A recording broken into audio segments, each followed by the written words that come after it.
First off, I want to say this. I hate the Green Bay Packers with an ever-loving passion. If the Green Bay Packers ceased to exist tomorrow, no sympathy would ever come from me.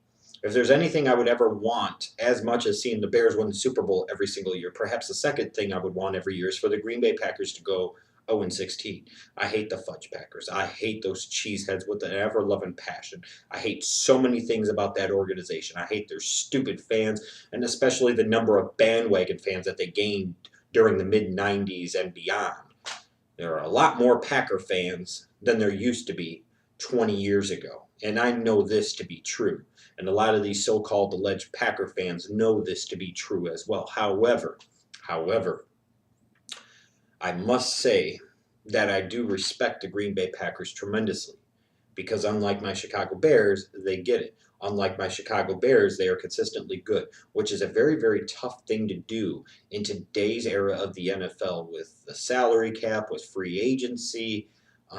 It's really hard to build a consistent winner, but the Packers have done just that.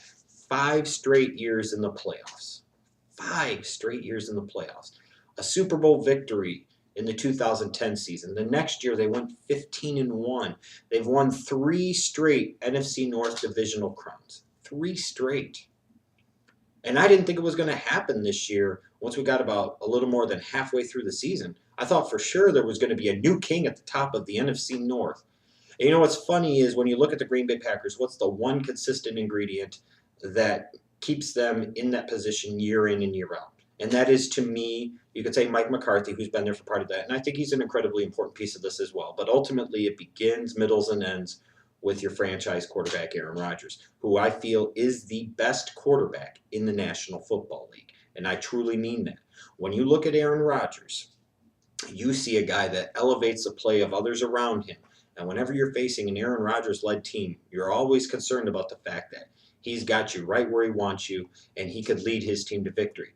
The ironic thing is, though, in 2013, they missed Aaron Rodgers for 6+ games. He got injured in the Monday night game against Chicago, broke his left collarbone, and was out of action for a month and a half. I thought for sure once that happened, the Bears or the Detroit Lions were going to unseat the Green Bay Packers from their throne on top of the NFC North.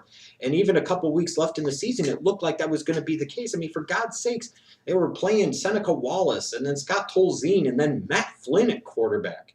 And Aaron Rodgers just kept not coming back and kept not playing. And I'm like, well, they're just not going to make it. And then they tie the Minnesota Vikings and they lose to the Pittsburgh Steelers. And I'm like, yeah, there's no way. There's no way.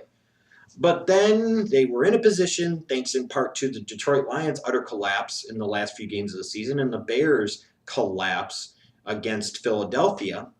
They were in a position where they could win, and they were in.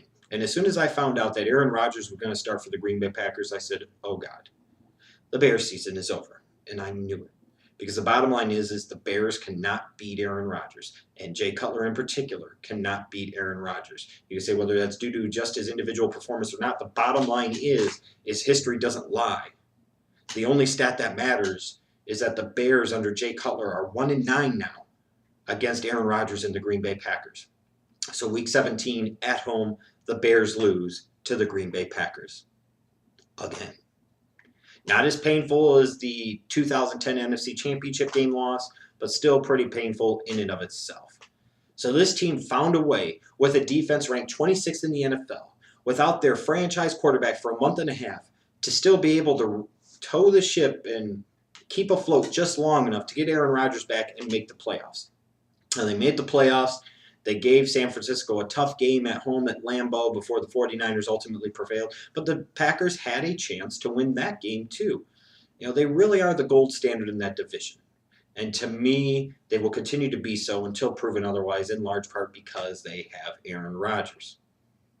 It's just the way it is. To me, the best quarterback in the National Football League, bar none. You can talk about the Mannings and the Bradys and the Breezes, but these are older guys. I look at Rodgers and his combination of being able to do anything and everything is just phenomenal. But the Packers did show some chinks in the armor and some major flaws as a team this year. They really did. Now, their offensive line did an okay job of protecting the quarterbacks this year. They were a better running team, which is due in large part to the addition of second-round rookie running back Eddie Lacy Offensive Rookie of the Year. He had a monster year. He added a new dimension to that Packers offense that we probably will see play out even more into 2014 and beyond. But Randall Cobb went down early in the season with injury. He broke his leg in that Cincinnati game and missed most of the year. But you had guys like Jarrett Boykin step up and he contributed. You had Jermichael Finley go out a couple different times due to injury, including a season-ending injury, and they just kept finding a way to get it done. Yes, they finished 8-7-1, so they didn't have a spectacular season, but the bottom line is they won their division and they made the playoffs yet again. Defensively, though, you could see where B.J. Raji probably won't be re-signed. He's going to be too expensive for too little production. DeTarone Jones really didn't do much this year. Nick Perry got hurt. Clay Matthews got hurt, exposing their lack of depth in Don Capers' 3-4 defense, especially in their linebacking core. When you're playing Mike Neal at outside linebacker, that's not good. Their secondary, leaves a lot to be desired.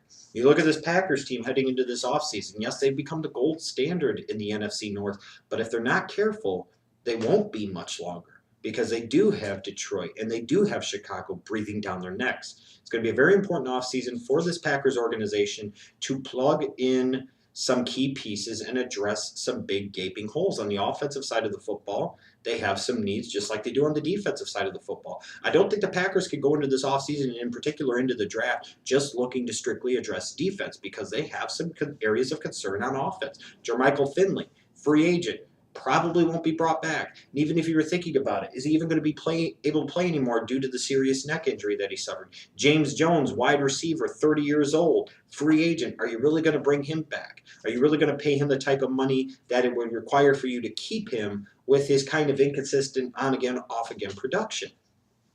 That's an interesting question. They could still use talent on that offensive line. Are you going to really stick with Bakhtiari all year at left tackle in 2014? I mean, there are a lot of questions on the offensive side of the football. You also saw the Packers have a clear and present need for a young backup quarterback to where if Aaron Rodgers does get hurt, they have somebody that can capably come in for a couple of games and lead them to some victories. On the defensive side of the football, they still need pass rushing help at outside linebacker with their 3-4 unit. They could also use help on the inside of their linebacking core. They could use help all over the place on their defensive line in their front three. They could use a better corner. They could use an impact player at safety. They have a lot of needs. That's what's impressive to me about the Packers. They're a team that seems like every year almost has a lot of injuries. You go into the offseason, they have a lot of needs, and yet they find a way to get it done, win the division, and make the damn playoffs. I wish my team could be like this more often. So it'll be interesting to see what the Green Bay Packers do heading into this offseason because, like I said, if they fail to address some of these big needs and deficiency areas, they won't win the NFC North in 2014. If they can address some of those areas of deficiency, they could be a Super Bowl contender out of the NFC North in 2014.